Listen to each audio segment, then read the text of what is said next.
start the open meeting and ask everyone to please rise for the Pledge of Allegiance. I pledge allegiance to the flag of the United States of America and to the republic for which it stands, one nation, under God, indivisible, with liberty and justice for all. Good evening, everyone. Do I have any opening public comment from the board this evening? I just wanted to mention that the Massachusetts Coalition of Lakes and Ponds is having their annual meeting on April 4th, and this is really a very informative meeting with a lot of workshops, and it has lots of workshops on lakes, ponds, and water, and it's of great interest. I know that Mrs. Bertram has gone to it before, so have I, so we encourage others to go. It's at Worcester State University all day on April 4th. Excellent. Anybody else? Two things. First, this Friday, this is the last time I need to announce this. This Friday is the Are You Smarter Than Our Sixth Graders at the Lunenburg High School Auditorium. The doors open at 6 p.m. and the games start at 6:30 p.m. The admission is a donation at the door. You can donate online if you are so interested, and I am very happy to be able to be emceeing again for the third year this year. It's a great time, and we hope a lot of people come out and support the 9 teams that are playing. Second, there's still time if people are interested in running for elected positions. After the town caucus of 2 Mondays ago, there were still the following positions that had nobody running, but obviously you're free to take out papers for any position. The open seats were Board of Health member for 3 years, Board of Assessor for 3 years, Sewer Commissioner, 2 of them for 3 years, Park Commissioner for 3 years, a Park Commissioner for 1 year, Library Trustee for 3 years, a Library Trustee for 1 year, a Planning Board member for 2 years, and a Planning Board member for 1 year. You can take out nomination papers from the town clerk's office.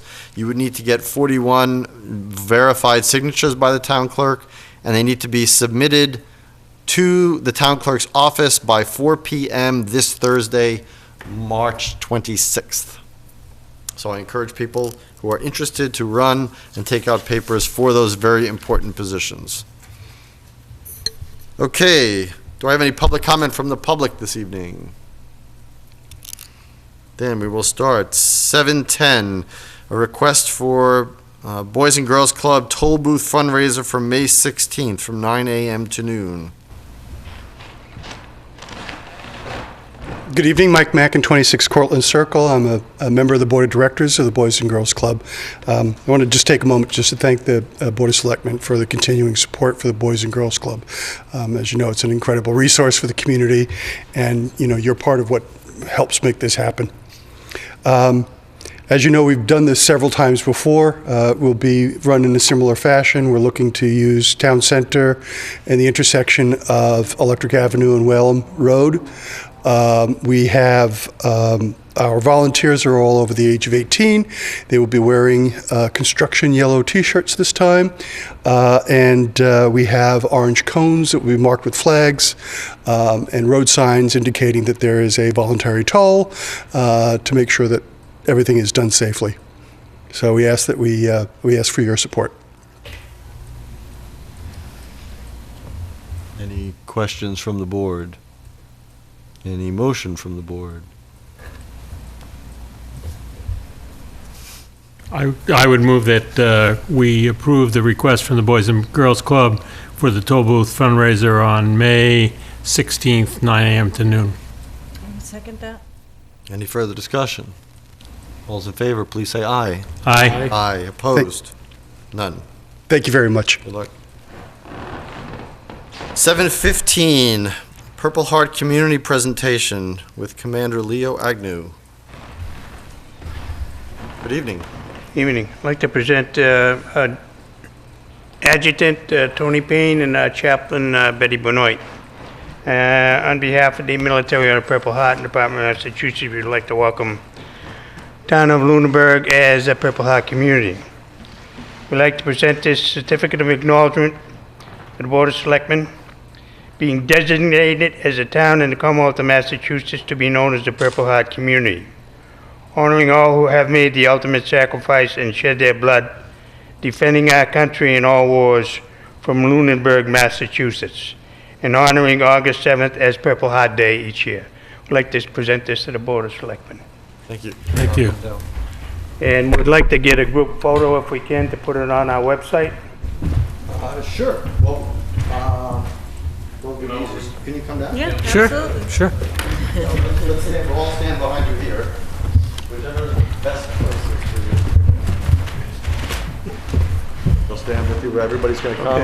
If you gentlemen would like to join us. Yep. I'll stay behind, being Who's the tallest. chairman? I'm the chair, but I'm also the tallest. There you go.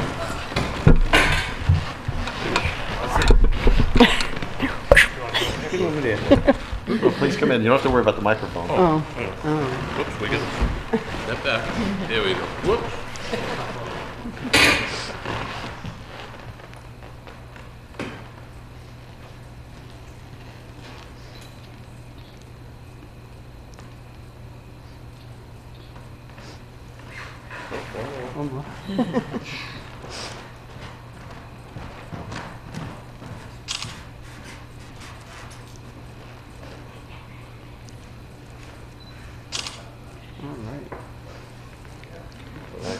Thank you so much. And we Thank you want so to, much. Thank you. Thank you. Thank you very much.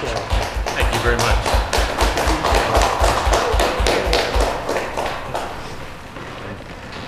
Thank you very much.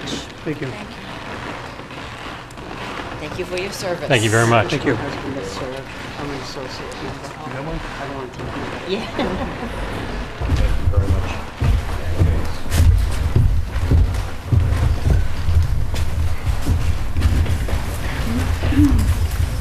Thank you. Glad I didn't wear my shorts tonight. I will pass this to the town manager if we can find a good location for it to be displayed.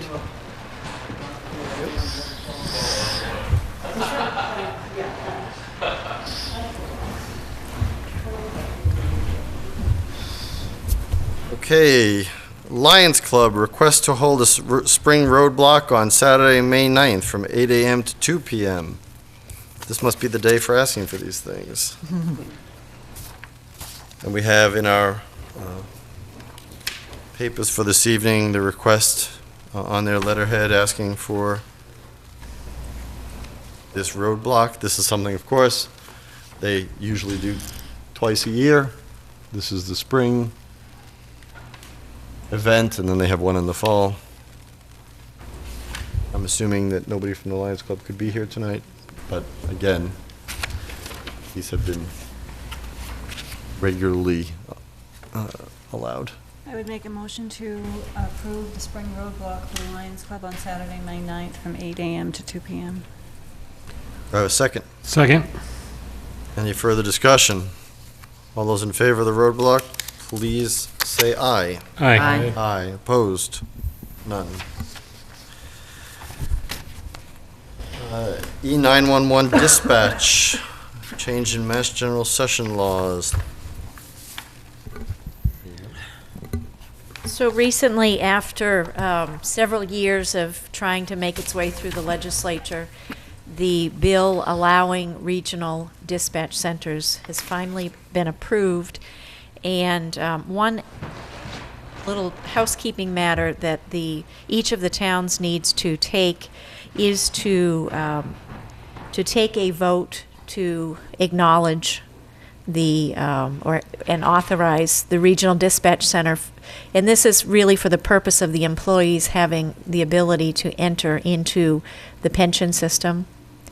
This really is a housekeeping matter, but up until this point, the employees have not legally been able to enter into the pension system, even though they're working for a governmental agency, because this legislation was pending in the legislature. So there is a request on the second page, and this is for each of the member communities, the town of Lunenburg, the town of Lancaster, the town of Harvard, and also Devon's. that their boards of selectmen affirmatively vote on the following question, and that is, shall the municipality accept the provisions of sections 180 to 18V, inclusive of Chapter 6A of the general laws, providing for the establishment of a regional 911 emergency communication district, together with the towns of Harvard, Lancaster, and the Devons Regional Enterprise Zone, and the construction or siting, administration, operation, and maintenance of a regional 911 emergency communication center by the district under the provisions of the proposed district agreement filed with the Board of Selectmen. So again, when the town of Lunenburg decided to be a member of this regional district, the town, through the Board of Selectmen, entered into an interagency agreement creating the establishment of the district. And at the same time, we filed legislation that took an inordinate amount of time to make it through the legislature. So we are obviously up and running and have been for a couple of years, but this is a vote that is required to be taken, and again, really for the benefit of the employees there so that they can gain membership in the state retirement system. Now, seeing this is an agenda item for tonight, we can vote on this tonight. Is that Yes. correct? Anybody have questions, comments? I guess my question would be, will the employees be accepted into the pension system from when they started, or is it now the starting time? They will be able to buy back their time. One of the other questions that I have is in the wording that was just read by the town manager, it talks about the proposed district agreement filed with the Board of Selectmen. In reading the email from Lee Smith, that district agreement does not yet exist. So they're going to work to draft the district agreement, and then that's going to need to be approved and executed by the selectmen. So I guess I'm just questioning how we can be making a motion to accept the provisions of the proposed district agreement if that district agreement doesn't exist yet. Well, it goes a little further to say this agreement will mirror the existing IMA, intermunicipal agreement. So I'm wondering whether that constitutes the existing agreement and that we will have to vote a new agreement that takes that, and then they've talked about some other changes that they're going to propose as well. Right, the Finance Advisory Subcommittee. What part are you referring The to? last paragraph, underneath the highlighted paragraph.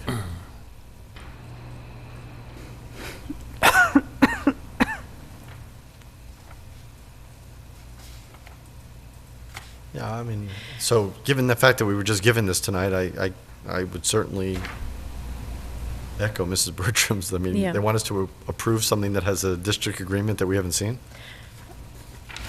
I would agree. I know the reason that this was sent over and the urgency that the executive director has raised is the timing of when you can make application to the retirement system, but I would agree, it does seem like it's premature. I guess my brain didn't process that. I was thinking we have an IMA, and I mean, if we can do the wording based on the existing IMA, I have no problem with it, but my concern is it makes specific reference to a district agreement that we haven't not yet seen.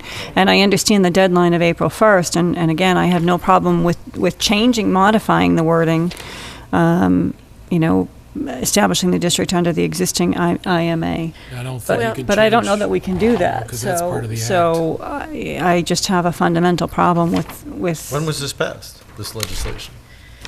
the legislation, I want to say maybe Oh, here. 60 days ago, tops. The new law passed at the end of the 2014 legislative session. So, That would have been. so basically, we're 3 months into it, and now we're under the gun for, no. I mean, so, Yeah, I'm not comfortable with the wording. Especially since they should be able to buy it back right. Right. whenever Yeah, no, it gets they- approved. They so can, okay. they don't lose All anything. right, so we will continue that. Good catch, Paula. Thanks. Discussion review of the FY16 budget. Good? Yeah, I've been sick for a week. Okay, anything new on the budget? You know, I don't, I would like to talk about the timing of your next meetings, because your next meeting, next regularly scheduled meeting would be the first Tuesday in April, which really is the last opportunity to go over any of these articles. I'm prepared to talk about a number of them tonight. The budget is not yet one of them, because late this afternoon, I received a letter from the Board of Assessors relative to an increased projection for new growth for fiscal 16, which is fairly significant, and it kind of put everything in a little bit of a tailspin, a happy tailspin, but a tailspin nonetheless. So I know next Tuesday really is not good, because we have the appreciation social, and the time is 6 to 8, so that's not good. But is there a possibility of doing another meeting, or, I do believe I'm in a position to present at the Finance Committee on Thursday night. Thursday, or? This Thursday, and, Well, we don't have enough posting time, do we? well, if you're at the meeting. Oh, certainly we can listen, sure. Yeah. I mean, I would like to talk about it. I know I had a couple questions which may be answered on Thursday night, and that I have brought up at prior Finance Committee meetings. So as long as we can participate, can we participate even though we're not posted? I guess that's my question. We can't deliberate. You can But participate. we can participate as an attendee of individuals- the as Finance Committee individuals. meeting. Yeah. I mean, Okay. if there are specific questions about the budget as it was presented, we certainly can talk about those tonight. Well, I know you were doing some checking on it, specifically relative to the vehicle maintenance. I had some questions on the Yeah. police department, as well as the utilities, and you were going to relook at that. Those are the two big questions that I had So- so far. And we definitely can talk about that. And I would ask that, in the case that there could be a quorum of the Board of Selectmen without us posting, then I would limit your questions to informational questions, factual questions, and not editorial questions. Yeah, these were questions strictly on. Yeah, if they're just on the facts of the budget, sure. Yeah, Yeah, I mean, relative to the presentations that have been made. And I would be interested to see how the town managers are proposing to use tonight's additional funds, the other funds you talked about from the tri-town money of going towards capital, or one time with a discussion with the superintendent. I don't know Yeah. if you have a The report back on 40S. that. Yeah. And how we're going to handle the snow deficit for this year. Yeah, I am able to talk about the fiscal 15 budget. I have something to share. I mean, we can have some discussion about all of those issues. It's just the final proposal, I think is going to be it will be a little different based on the new growth. And I was supposed to meet with the school committee last week, and their meeting was canceled because they didn't have a quorum, and I'm meeting with them tomorrow night to talk about that. But But to answer your question, I mean, if we can schedule another meeting so that you can get some feedback, I certainly think we can work that out. I mean, I don't know if Thursday the 2nd is an option. I don't know. I don't know. The Finance Committee will be meeting on Thursday the Okay. 2nd. That's Okay. their last opportunity. Okay. Isn't the hearing on the 26th? The hearing is this This coming It's this Thursday. But then Thursday. they're going to do their final votes on the 2nd. Right. Do you Well, need are us we, to are have a we special all, meeting? are we planning on having a quorum on Thursday? I mean, there is still time to post, is there not? It's 2-day. Would 48 qualify? hours. We wouldn't go up till tomorrow, Right. so we couldn't. No. It wouldn't be you can't. official, because it wouldn't get posted till tomorrow. I But guess, But if it was posted before, Yeah. if you post in the morning, that gives you 24 hours to Wednesday and then 24 hours to Thursday, so you should have 48 hours to post. No, if we posted in the morning, tomorrow's Wednesday, so Right. 24 Oh, hours would sorry, be Thursday sorry. morning. I'm Thursday. already a day away. Thank you. Unless you're H.G. Wells. That's back in time. so I guess it depends on,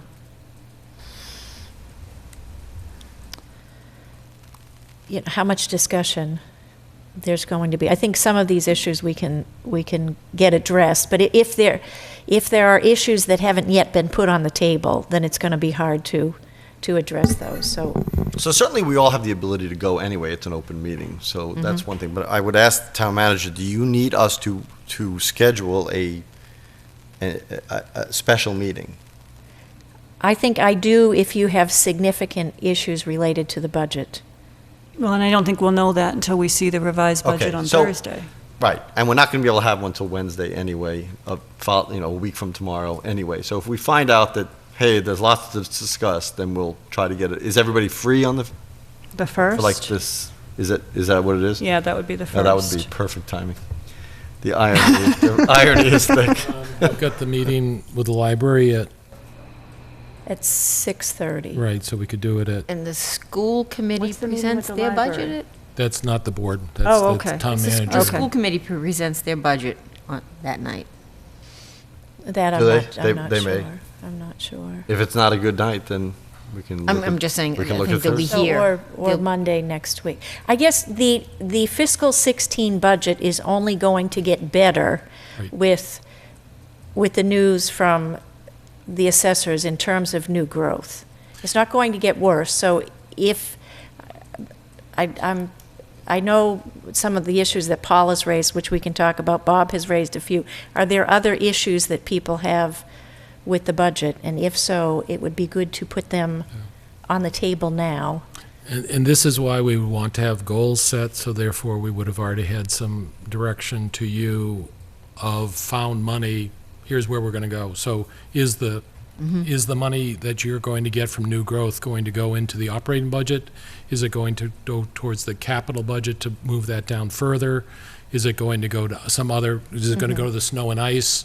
That's what I'd like to know, Yeah, exactly. generally what, I mean, I know you haven't had the conversation with the school, if they've identified one-time items that could be used for that other money.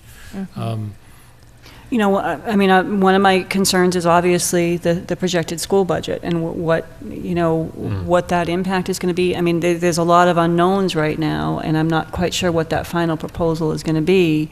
And I think Bob just hit the nail on the head. I mean, I'd like to understand where this new growth money is going to be appropriated, and I think that's going to open a discussion. So I can tell you, I am 90% sure my recommendation would be to capital, would be to finance only one of the two proposed items to be financed, to not put it into the operating budgets. The capital budget, as proposed in fiscal 16, is already less than it has been for the last several years. So that would be my recommendation. And I certainly would support that with the understanding of we're appropriating for this year, but we need to know what's going to happen next year, and we only know that things are going to go up for expenses, and we can't build into the budget items that will not necessarily be able to be supportable in capital or one-time expenses is where I would want to put the things. Well, new growth, of course, is not a one-time expense. right, new growth is an Not a one-time increase in the revenue. operating, That's right? going to be operating. Right. so. But it's more than what the proposed budget was going to be, unless we're going to go to take that and go to additional firefighter, additional police officer, as opposed to just sprinkle it Sure, around. sure. that type Right, of because thing. there was talk about putting some staff in the fire department, so I just, if it's strictly for capital, I would support that. So I again, think I mean, this is without saying we seeing- probably need, depending on what you do, but I don't know how much the new growth additional money is going to be Right. either. So Right, it's- we I don't would know say the that number. We exact don't thing. know I the don't know what the number. number is. I don't know what you're proposing, so I have no feeling about I have no feeling about it one way or another because I haven't seen anything. So given that. Okay, so it sounds like we need to have We need a another meeting. Yes. We need a meeting. Yes. I think Well, we need a depending on meeting. what you're going to, if you're saying you're ready at the finance committee meeting, I'll try to attend and listen. I did say I would be ready at the Yes. finance committee. So then I may not have any questions. But I why don't know- I we, can't but speak why for don't other we people. schedule a meeting now, and if we can need to certainly do cancel that. it, then we Well, can cancel it. if people can't do it on Wednesday, because now Mrs. Luck is saying that the school committee might have their televised budget hearing, which probably They will. some of us may want to go to see, maybe not. We may want to do it on a Monday. Is Monday night okay with people? I'm not available on the 30th, but I'm okay with having the feedback back, I can provide feedback to the town manager. Is that okay with you? I'd prefer to be together, but Okay. Do you want to meet after the volunteer thing? Just start at 8 and have a I short can't meeting? do that. I'm actually going to another meeting right from that. Is there any chance of a Saturday morning? I know it's a cardinal sin for me. I'd rather not either, but I don't know what else would Well, work. no, I think they're not allowed because the building's not open. no, you can do it if the town, if the meeting is open, as long as it's posted. You could Okay. you could have the meeting here on Saturday, As long as the building's unless open. we meet at 6 o'clock before the finance committee on the 2nd. Question is whether we would be able to. You mean on the 26th? No. Oh, on the 2nd. 26th, we're going to hear from the town manager. That's this Thursday. That would Same work night. for me. That's The fine with second- me, too. The 2nd would work for Second would be me. good, because Sure. Okay, so the how about... school budget will have been So presented. 6 on the 2nd. Okay.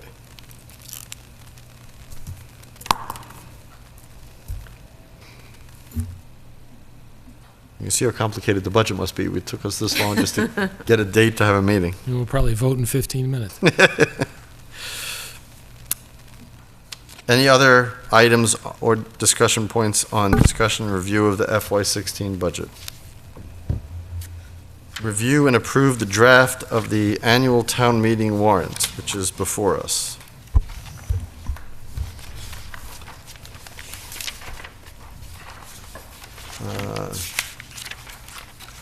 I guess I haven't looked through the order.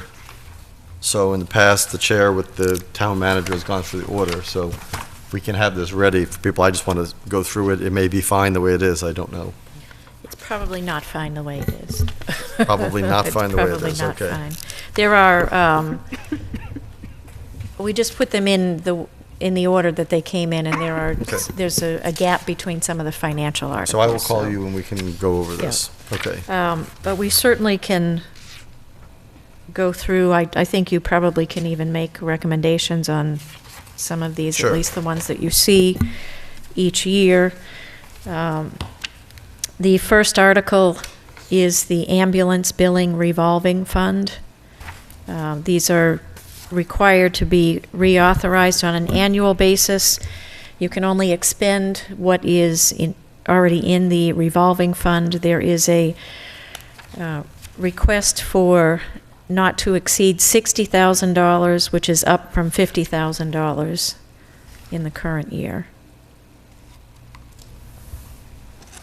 I would make a motion to recommend approval of Article 1 as in this draft. Have a Second.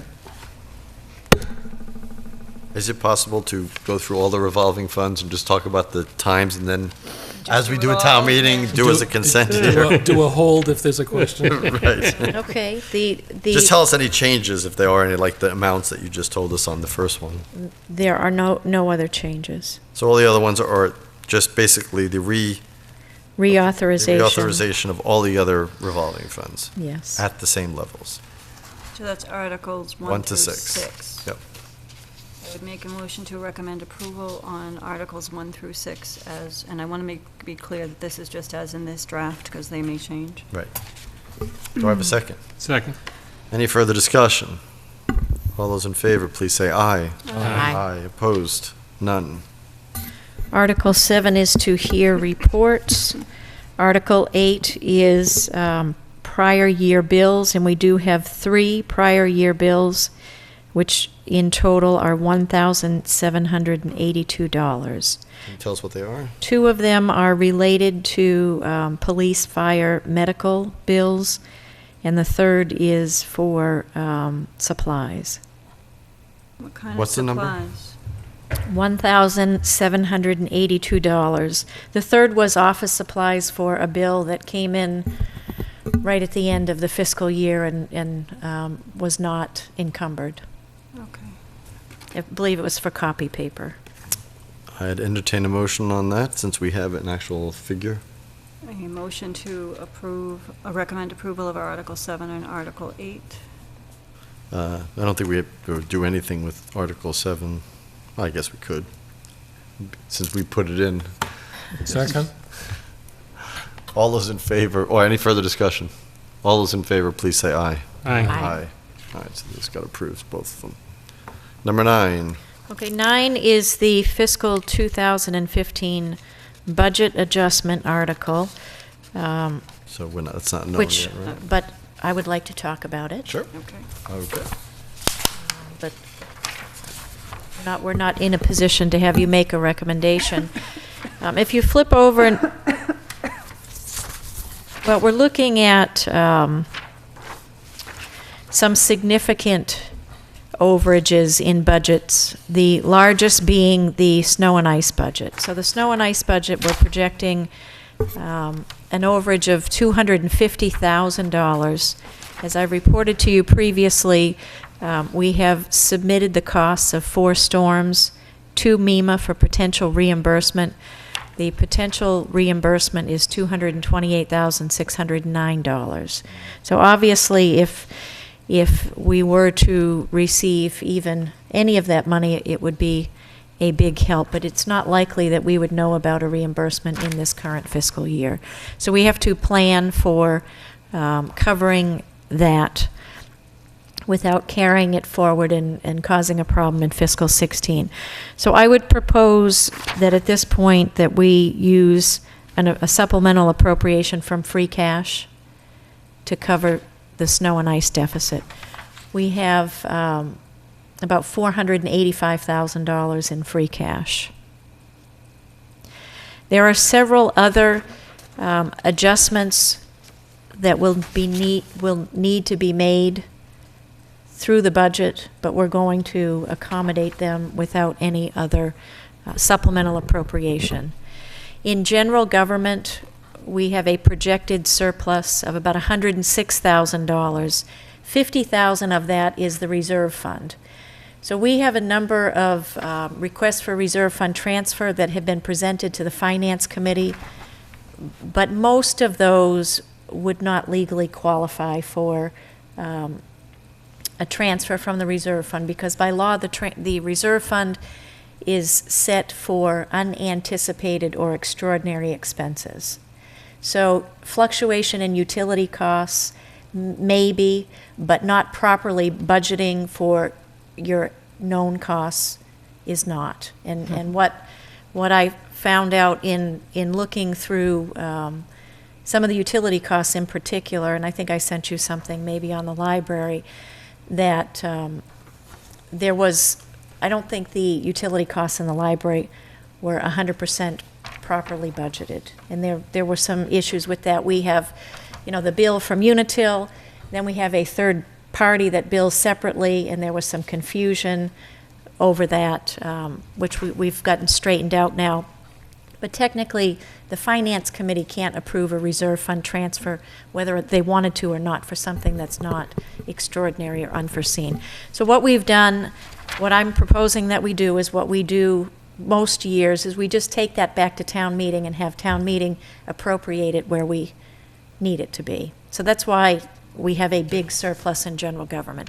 The other big reason why we have a surplus in general government is we were without a treasurer-collector for a period of time. I was serving in that capacity, so there was no salary associated with that. We have somebody in that position, but now the assistant treasurer is vacant and will remain vacant, at least for another month. We are currently recruiting for that, so we have some surpluses there. Legal expenses, I'm projecting a surplus of $12,500, so that is significant. The other large item then is in the Selectmen's administration. There was a part-time position that was authorized in the fiscal 15 budget, but it was not filled. In public buildings, at this point, I'm projecting a surplus of about $11,620. I've asked DPW to go back and look at this to confirm that number, but this is where our utilities are paid for all buildings aside from the library.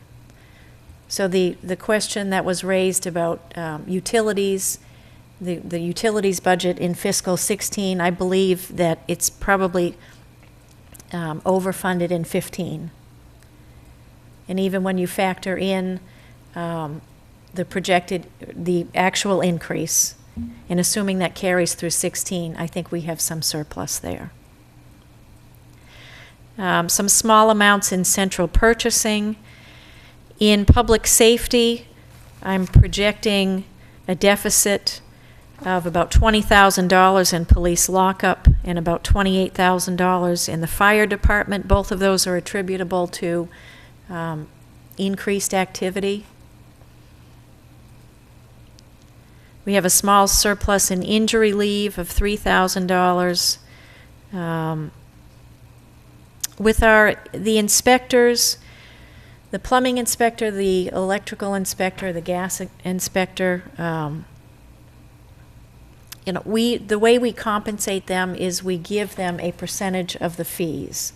But we have to, it would be nice if we could pay for those out of a revolving fund, so whatever came in, they got their percentage in accordance with their contract, but they're not. They're budgeted items. So you would see a corresponding increase in revenue, but there's an increase in expense. And the problem is, we can't capture increases in revenues. When revenues come in higher than anticipated, once you set the tax rate, you can't capture that for the year, but you're stuck with the expense. So, these, in theory, are offset by an increase in revenue, but we can't tap that. That would just become part of free cash, assuming there's an overall surplus at the end of the year. In Public Works, we talked about the snow and ice deficit. We also expect a deficit in vehicle maintenance of about $14,500. This is for higher additional repairs in both police and fire over and above what we would expect. I have a question, if I may. Yeah. So we have an overage, actually an under expenditure in general highway maintenance. Am I reading that correct? Yes, but I have not mentioned that yet. Oh, okay. Can we just stick on the higher than anticipated repairs? Is Yes. that for cruisers? Is that for DPW vehicle? Is this a piece of machinery that needs to be replaced, or? It's about 50-50 between the fire department and the police department. And are we now confident that whatever repairs have been made are going to keep this vehicle Yes. running, and that we're not anticipating replacement of those? Well, I mean, the one fire truck it's up for replacement in the next several years, but Okay. these repairs will hold. Okay. During the budget presentation by the DPW, he had talked about the regular over expenditure in maintenance related to the vehicle maintenance related to the police department. Mm-hmm. Is this $14,539 an unusual occurrence? Is it a regular occurrence? Because one of the things that Mr. Rodequin's talked about was that historically they've been looking about $8,000 less annually that the DPW budget ends up covering, and they've been able to do that. So I'm just questioning if that's a regular occurrence, or if not, is there a regular amount that it's typically over? I know we haven't typically have had an issue with police fuel in about that amount. We're not going to have that issue this year because of the decrease in the price of fuel. And I have the chief looking into some issues related to fuel, doing some additional analysis. I don't know that, I guess it isn't sticking out in my mind that we typically have a big issue in vehicle maintenance. Okay, that's one of the things I did want to talk about, because at least in Jack's presentation to the Finance Committee, there was a slide relative to a consistent shortage in vehicle maintenance. And that was one of the questions that I had during that Finance Committee hearing, is are we putting more money in that line item if in fact it has been historically short? And I know during that meeting you had said you were investigating, and it sounds like you still are. Mm-hmm. So, but that's one of the questions that I still have in my mind. I mean, we did increase the budget by about $7,000 in going into fiscal 16. Okay.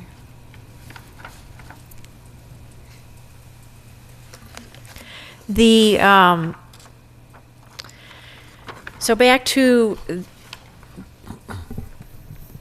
with general highway maintenance, the proposed surplus of $51,897. That would come as a result of lowering road maintenance in order to balance this budget. So if we don't take a cut there, then we're using more free cash to fund this. And the reason that I would propose this is because we received the additional Chapter 90 of about $110,000 or $120,000. Plus, we just received word that we will get $63,000 in pothole money. And so I'm hoping we don't have to do that, and this is why I wouldn't want you to vote on this tonight. I'm hoping that as we move, we have another month to work on this before we go to town meeting, that we're able to reduce that. But if we don't reduce that, I'm not sure what else we do except to take more free cash to fund the budget. I will just comment that I have some significant concerns about reducing highway maintenance, especially given the winter that we've had and the potholes that we have. I'd like to see us make every effort to not reduce that line item. I mean, it's one of the biggest concerns that we as a board and the Finance Committee historically have talked about, is the need to put money in pavement management. And, I understand that we have a deficit, but personally, I just think we've got to do everything we can not to touch that money. I would agree. I would agree with you. I'm happy to, if people have other areas to look. I can tell you, we've gone through this and squeezed out everything we can. The one thing we haven't talked about yet, because we haven't gotten down to it, is the other big issue we have this year is that almost $95,000 increase in choice tuition assessments that we didn't plan for either. So it's been a pretty tough year to be dealing with increases of that magnitude. I would agree with Mrs. Bertram. The DPW general maintenance has been the go-to balancing item within the highway department, and I understand why we've done it, but I think we need to stop doing that. And that I would see that possibly using some of the tri-town money or some of the other, this is when I talked about the new growth, while it can be built into the base to do operations, but if we're going to have future costs that are going up faster than 2.5% or 3.5% of what we effectively get with new growth, oftentimes, that we ought to be spending less in general budget and be using it to fund deficits at the end of the year. I agree with the priorities, but I think it's important to see the total number for highway maintenance. I mean, since the town manager set the targets, we then see increases and decreases from the governor's office on various line items. And I think that, when we look at these things in pieces, it gets confusing. I think that Jack has, the DPW has done a great job to come up with the pavement management program and the chart and the statistics. And I'd like to look at the bottom line and make sure that we're funding it appropriately, as opposed to, move $10,000 chunks around. Right. And I think that if it's extra money from the state, then we should use it as extra money from the state, not use it to balance, not to replace existing funds. I don't disagree. I just want to see the big picture. Right. Well, I just wanted to point out, that's why I didn't mean to interrupt the town manager or preempt when she hadn't gotten to it, but I would agree with what everybody said. I think first of all, obviously, this is the issue of making priorities, so we've made pavement management a priority. The problem is the pavement management happens in the spring, which is why the money is still there to even work with, to balance to begin with. Mm-hmm. A lot of these other things, the deficits that are coming from public safety, are we going to tell police don't lock people up if you arrest them, or don't have the extra overcall. I mean, so we really left with a rock and a hard place, but I agree, it goes counter to our priorities, which is, fund the roads. I mean, especially after a winter like this, driving down just today from New Hampshire, when you crossed over from New Hampshire into Massachusetts, because it was really, really bad on Route 13, all the way from the border to here. So whatever we can do to avoid that, but again, it's the fate of when that budgetary item gets spent each year. Personally, I mean, I'd like to, although I hate to do it, I'd like to look at free cash before we, as Mr. Toll just said, I do think it makes sense to look at the overall budget. I'd also like to hear from the DPW director on what his proposed pavement schedule is for the spring, and what impact the loss of that $51,000 will have on his projects, or actually almost $52,000. So I'd like to understand what the potential impact of utilizing that money to offset the budget rather than pavement, what that impact is. If you would prefer that it come from free cash, I'm happy to make that change. I mean, I have advocated for more money for the pavement management program like everybody else. I don't like doing it either, but there's only so many places that it can come from. So I'm happy to call it free cash and leave I'd rather that. take it from free cash myself, but. Then I'll put the conservative side on, and that one of the things you did and the town did in order to make sure our bond rating was going up was to not Do that. spend free cash the wrong way. Now, this is what I consider a capital item, so I'm not as worried about that. But we just need to be cautious about what's the total free cash amount that you're Well, going we will, at this point, we will have expended everything. between this 400 and the new year. It's about $485,000, which is fine. It's our certified free cash right now.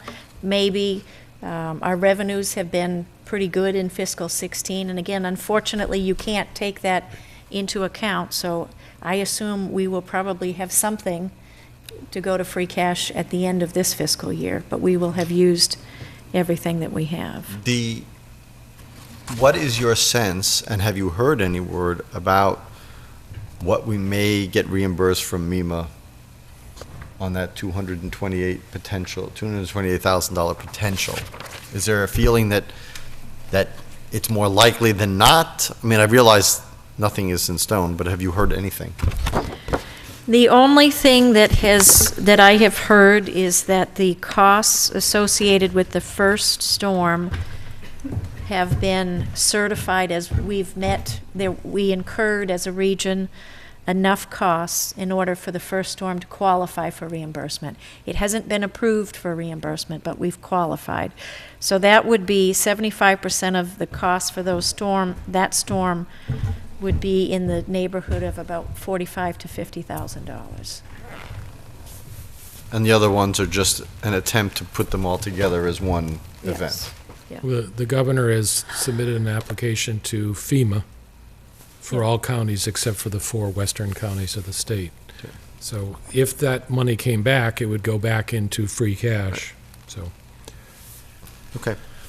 So I will make that change. Well, that was just me. I don't know how everyone No, I else think feels it- about it. I saw lots of heads nodding. Okay. So I don't have a problem. You couldn't hear our heads rattling. Still in Department of Public Works, the next is the recycling program. This is I don't even know what to call this, but budgeting for this has been the biggest nightmare. We've gone back and forth. Karen Brochu, our town accountant, has been handling that and doing some analysis over the last 2 years. She's done a great job. I think we're over budgeted there, so we have the opportunity to pull some money out to help with these deficits.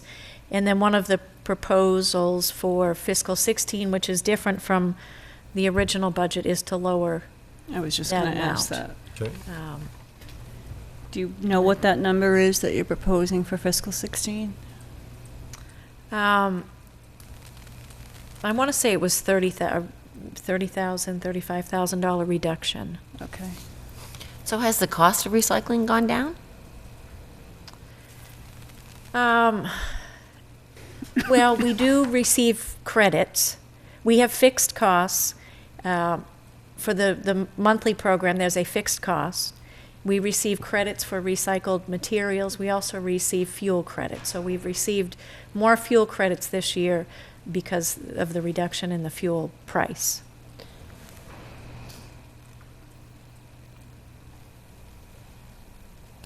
The next big issue is with veterans' benefits.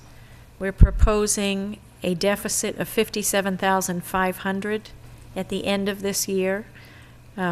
These are for benefits that have been approved, and they've been approved through the end of the fiscal year. We do receive reimbursement from the state for 75% of the benefits that we pay out in the following fiscal year.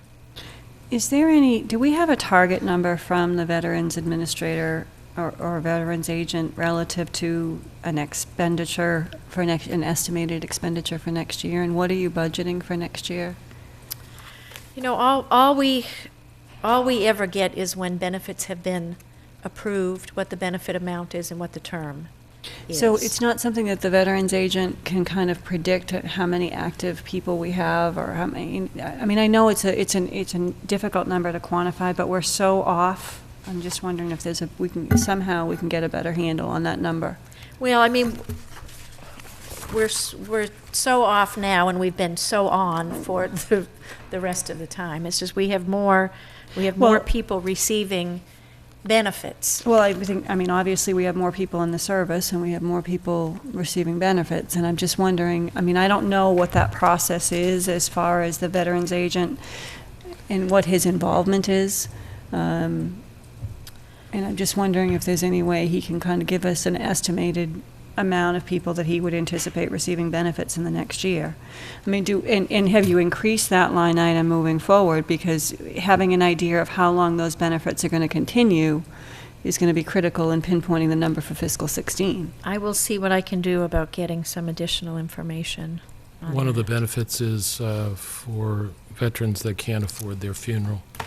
So that will change from time to time. Right, but there's so- also individuals that have been, you know, I know my nephew who was injured, I mean, there's benefits associated with that. So understanding the benefits associated with, and what the long-term benefits are going to be is going to be important in trying to determine that number for fiscal 16.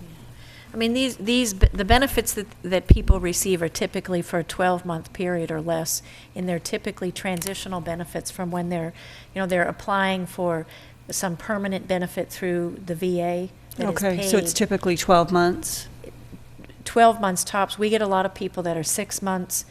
We might get people that are 6 months and they get it for 3 months because they're unemployed and they get employed. A lot of the ongoing expenses for rental assistance while people are unemployed. Sometimes you have veterans that are in the process of obtaining a permanent disability benefit, and so they get transitional benefits through the town. So for the number for fiscal 16, have you changed that 17.5, or are you proposing in that same neighborhood for fiscal 16? I had not changed it. Okay. I'll go back and look at that. The town accountant is really as knowledgeable as anybody because she receives the benefits approval letters, so she can help with that. Okay. In the library, we've talked about this before. I'm projecting an overage of $16,200 for utilities.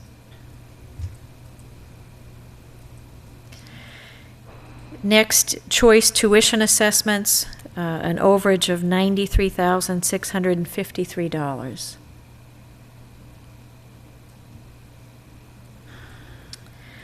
We have some surpluses in unemployment compensation, $11,000, and in liability insurance of about $4,500.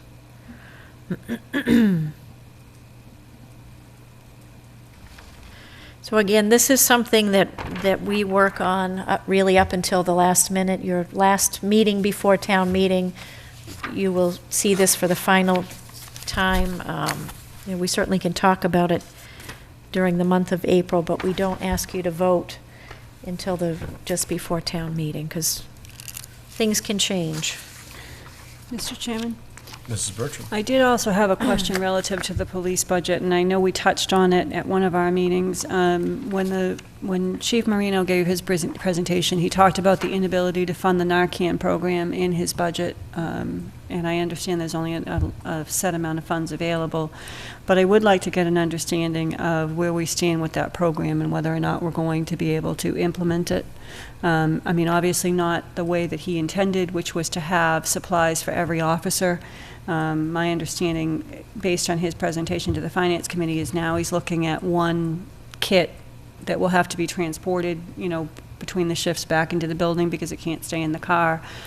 He talked about incorporating training into another training. I just want to make sure that he is able to do that, and I'd like to have an understanding of whether or not we're going to be able to offer that Narcan assistance, because personally I think it's very important. I think that if, based on the presentation that we had from the chief, there have been lives and instances where that administering Narcan would have been beneficial. So I think it's important that we make sure we have that program covered. I believe it is funded in the fiscal 16 budget, but I will confirm with him. The largest increase in the police budget in fiscal 16 is for training. Okay, so that's number 9. So 10, 11, 12, 13, do we have any agreements, collective bargaining agreements? So 10, I'm almost certain you won't have anything. 11, you do, and I need to get that to you, probably at your next meeting. 12, you've already approved this contract, but because of the timing of when it was approved, it has yet to be on town meeting. 13, which is the AFSCME municipal employees contract, you've already approved that. So 3 of the 4 should be up for approval at town meeting. So we'll have an actual dollar amount on those articles? Yes.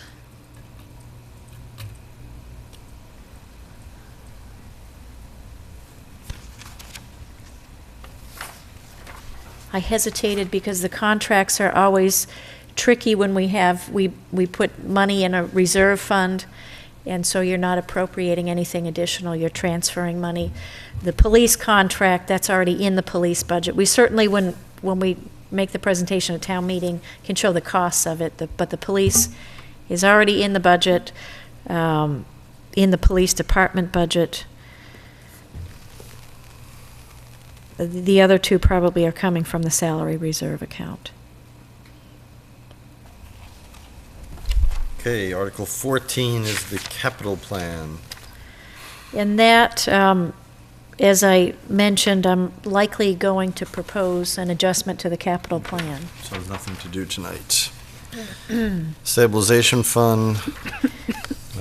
This one is really dependent on the fiscal 16 budget article, because we include the additional amount to deposit into the stabilization fund to maintain that fund at 5%. Okay. So it's $81,830 in the preliminary budget. That may go up slightly. So we're not ready We're for not it. ready Okay. for it. Article 16. That is the fiscal 16 budget, which you're not ready for. Okay, 17, the sewer enterprise fund. Right, and I need to confirm the total dollar amount for that, so we'll put that off until the next time you take the Okay. articles up. Article 18 is the solid waste disposal.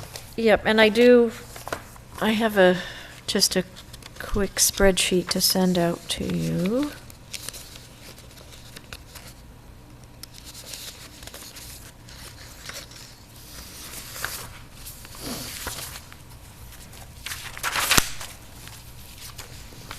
So the Solid Waste Enterprise Fund, this is the pay-as-you-throw program. It's not the recycling program. The recycling program is within the operating budget. Because this is an enterprise fund, it's fully self-supporting. We have a 10-year contract with Casella that is our vendor for this program, and we're in the middle of that contract. It's been very stable. The fiscal 16 appropriation for this enterprise fund is $265,000, which is the same as the current year. We're not proposing any increase in bag fees.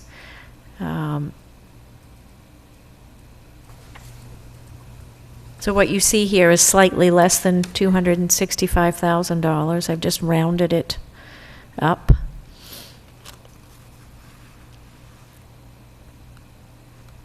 All of the income with this enterprise fund comes from the sale of bags. And we have a couple of different expenses, the largest of which is the solid waste disposal and then the purchase of bags.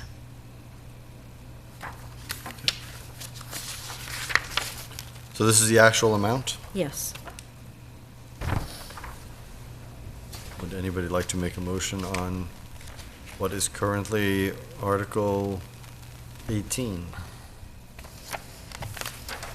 I move we vote to recommend approval of this article. Do I have a second? Second. Any further discussion? All those in favor, please say aye. Aye. Aye. Aye. Opposed?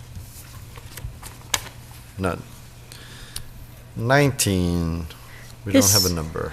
This is the Lunenburg Water Department Water Enterprise Fund, and I would propose an operating budget of $25,000, which is the same as in the current year.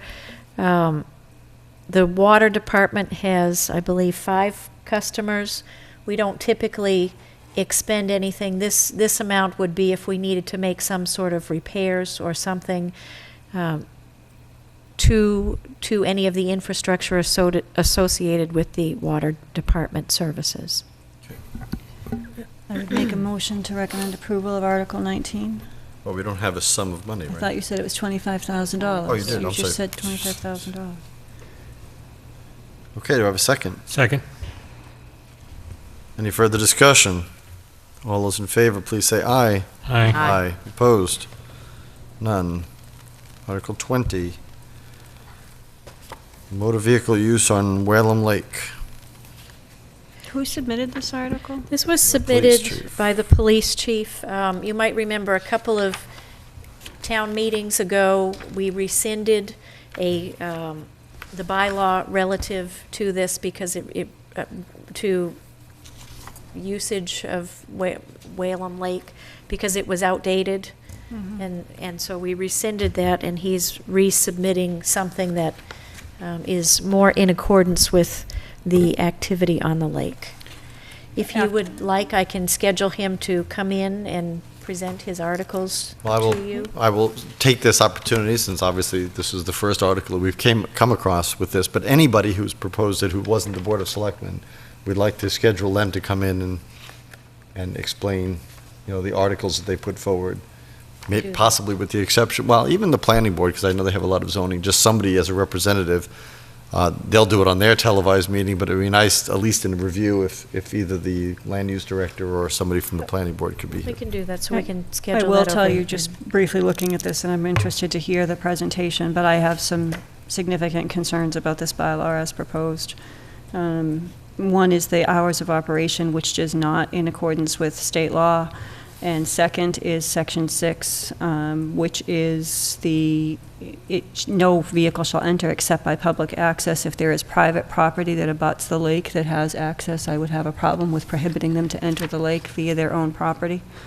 And that's what this says. So those are the two things. I haven't read the whole thing, but those are the two things that I would have an objection to. And I'd be interested in finding out what the expected cost would be to do the enforcement. And because I thought that one of the things that, when we rescinded the bylaw, that part of the thing is that it was stated that they didn't have the ability to enforce it.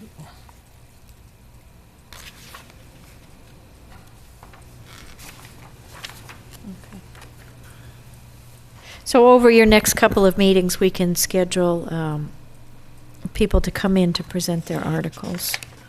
Okay, so Article 21 is also submitted by the police chief, having to do with enacting a bylaw that restricts the public consumption of marijuana or tetrahydrocannabinol. What is tetrahydrocannabinol? I'm assuming it's a similar substance, but I'm sure we can get the police chief to further define. And my question would be, does this parallel the ban on public drinking?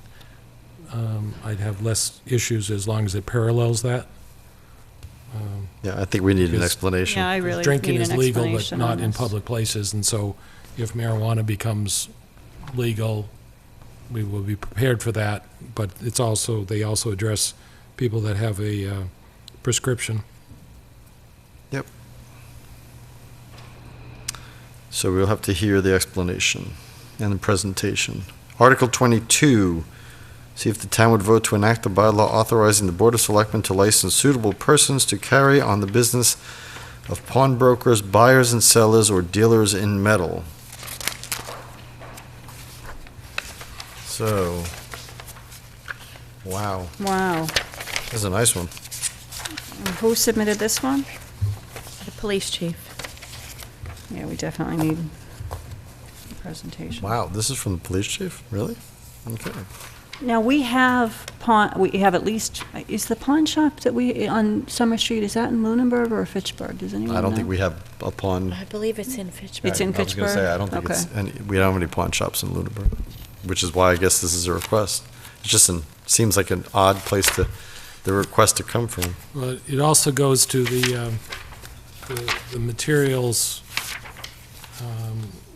There are people in the state that are stealing copper from various places, and so therefore this may deal with scrap metal as well. I'm not sure. Does seem to be, It is a voluminous bylaw. Yeah.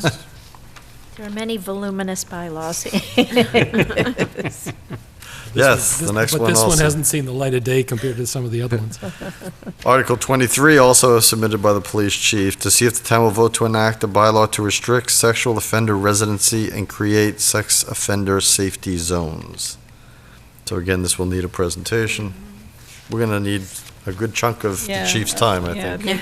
we're gonna need a big. And on this one provides for the development of a map for the zones that would be involved, and I'd be interested to see what the preliminary map would be, not holding it to an adopted map for town meeting, but at least the roughed-out map for what we would be involved with. And I just want to understand, and if these are general bylaws, they don't require a public hearing, is that That's correct? correct. Okay. We really should try to do that. Yeah, I would, moving forward, personally, because we're just getting these, and the public is just going to be getting them, in the warrant, I think it's a good practice as a community, if we're proposing Sure. bylaws of this nature, that we have public hearings. I agree. But once again, could I put my plug in for the fact that it's very difficult to, when the warrant is open until 42 days before town meeting and Change the things are timeline, yeah. coming in, Right. Well, it's very tough. technically, we as the board could choose not to accept the articles that are not submitted with a petition signature. So we actually do have the authority not to put something on the warrant if we don't think it's appropriate. I'm not proposing that necessarily in this case, Right. but just, Of course, it doesn't preclude what the town manager said. Right, right. Whenever you put it, you really can't have the public hearings, well, you Well, shouldn't until they're but closed. if we have town department heads submitting things, I would think we have a little bit more Right.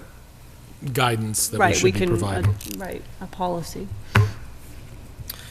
Article 24 is by the school committee to vote to authorize the Board of Selectmen and school committee to grant to Boston Gas Company a non-exclusive perpetual easement for the new school, and the easement of the gas facilities as it crosses a portion of the town property.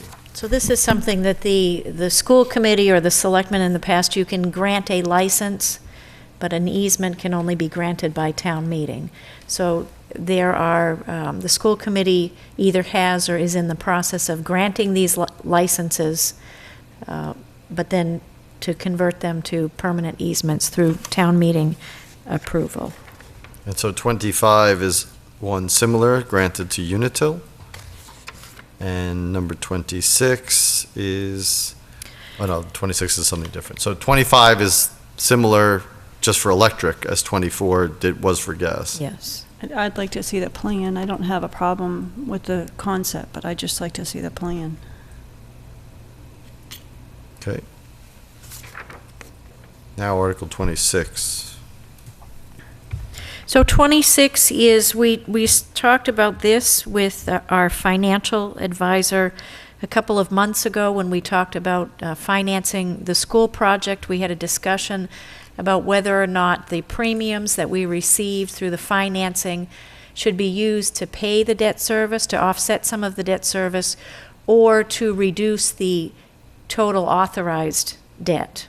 And the board had indicated that it would prefer to reduce the total authorization by the amount of the premium. I'm hoping this rings a bell. I think this was in December that we had this discussion. We don't have the option to, I thought one of the options was to use it for additional expenses for the project. Is that an option?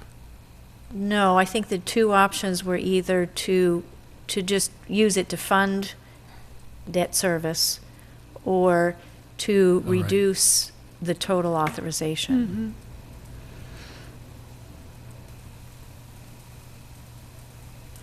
So Yes. in order to reduce the authorization, this needs a town meeting vote, because town meeting approved the project at a specific amount, so this is to rescind some of that And authorization. I mean, the gentleman who was here from our financing company talked about what those premiums might be. What are we talking about as far as total amounts? It was small, and it wasn't anything large. I don't know off the top of my head, but at least $100,000. Oh, so it was larger than I I remembered, guess okay. large, Yes, in terms of $74 million, no. I thought it was more in the range of 50 or I less. thought it was more than 100. Okay. No. I would say it's at least 100. I think it was more than that. Okay, well, But let's find out the number from I you. can bring that to you. Number 27 is the Architectural Preservation District. That was submitted by, I'm assuming the Historical Commission, but they've been working very closely with the Planning Board. Submitted by both. There you go. So I would propose, just to get the discussion going, that we recommend approval of Article 27 and 28, 28 being the village district zoning, subject to the approval of the other article. That I see them as a package deal, that if the first one fails, that we don't approve the second one, we need to come back. If the first one passes and the second one fails, that we would reconsider the first one and not pass that. The whole concept of the village district bylaw is to greatly expand the uses that are allowed in the center of town, and effectively commercial use, with the stated goal of the redevelopment of the Passio School, the Ritter Building, and the old primary school, but that there need to be safeguards for the historical buildings that are over 75 years of age. The Historic Commission and the Planning Board worked very hard up to last Thursday to make the Architectural Preservation District acceptable to both bodies. The biggest change, taking out review from the Architectural Preservation District, new construction. That was a big change. And that I think that we need to sell this as a package to protect the center of town and to encourage people to vote for the village district at the same time. And I would agree.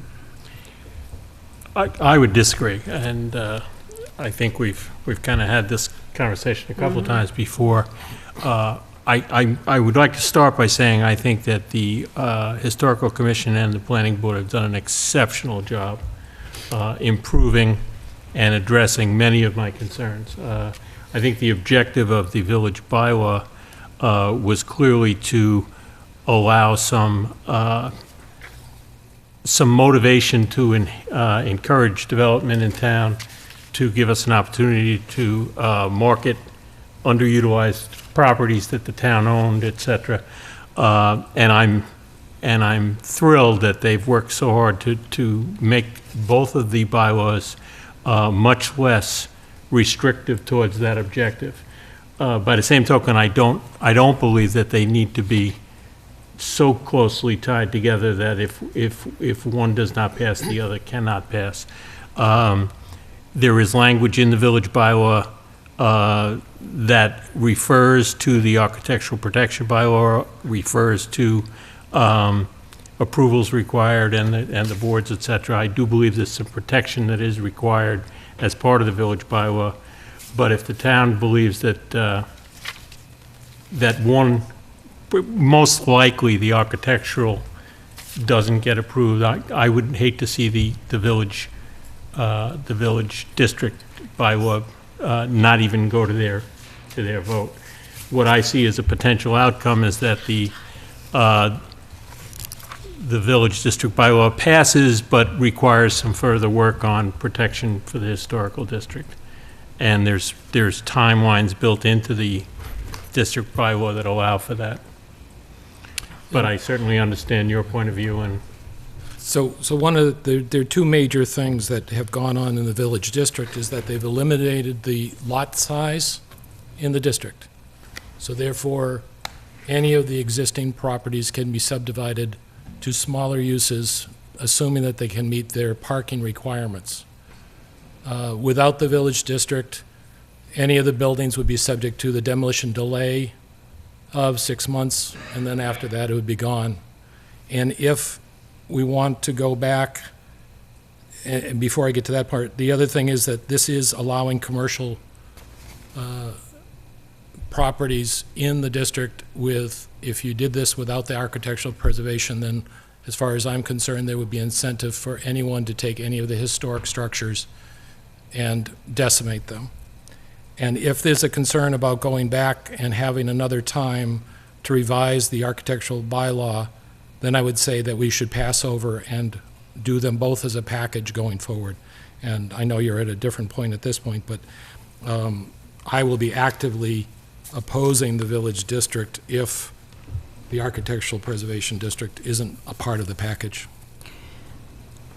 I believe strongly in the village district, and I think it makes sense, but I have a lot of concerns about the potential impact of adopting that district without the historical preservations in effect. And I think that a lot of my concerns in the APD have been addressed by the changes that have been made.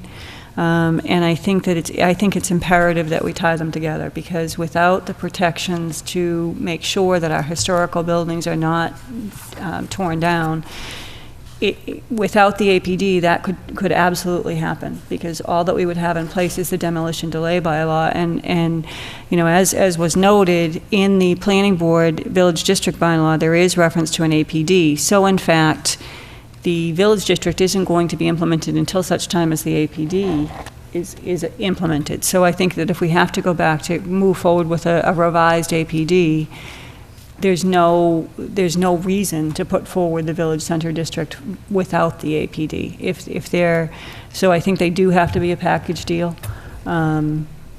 You know, and I do strongly support the village center district, and I think it's important, especially for the reuse of the buildings.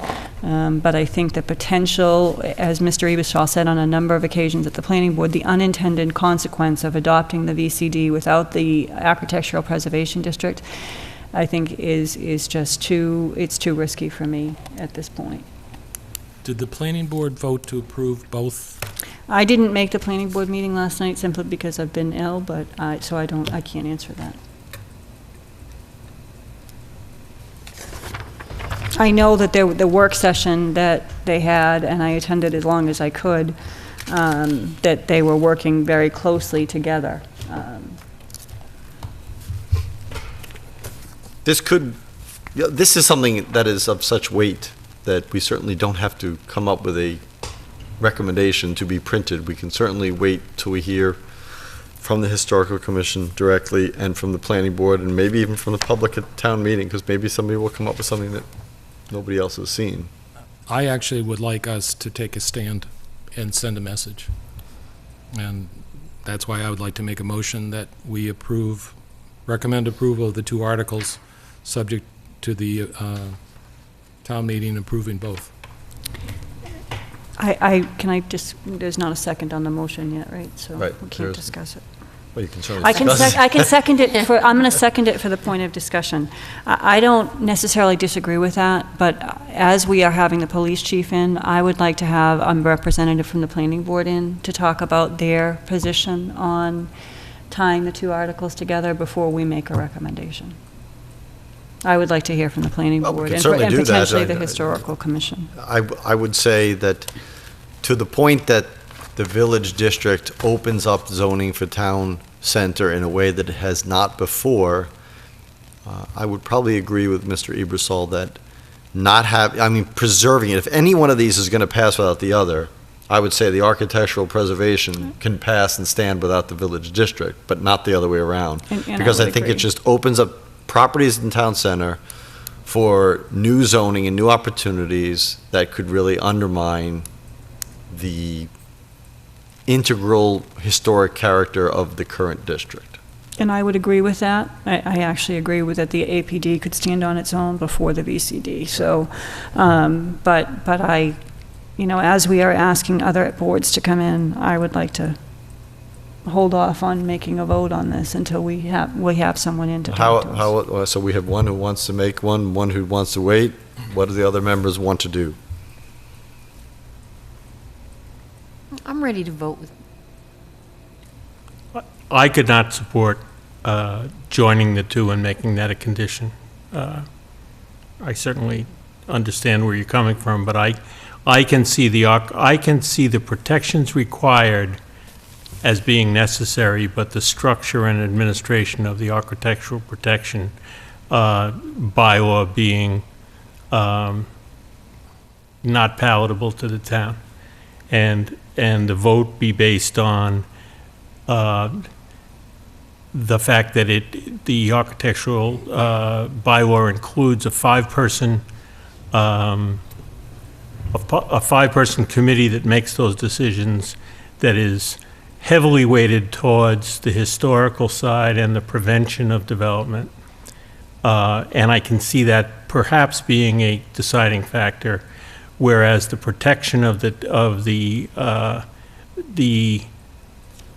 new zoning perhaps belongs in the zoning bylaw and not necessarily standing alone.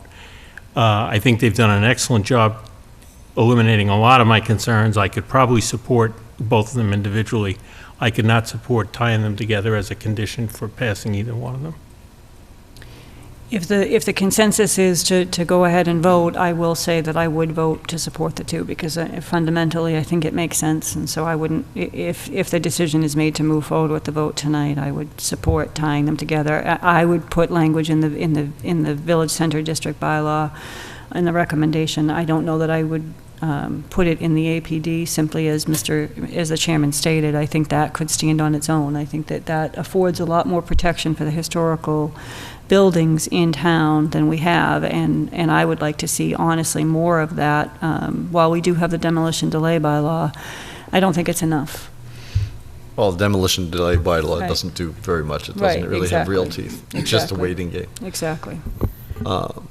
You do have one more meeting before We have the to warrant print. goes to print, so Right. if you want to try to have me schedule them for the next meeting, maybe that's a happy compromise. I mean, if the planning board voted to approve both, And I don't know whether or and I not don't they know, have. then so. perhaps the land use director would be able to do it, but if not, then if they didn't take a position, then I'd want to have somebody from the planning board and from the historical commission. Right. Okay.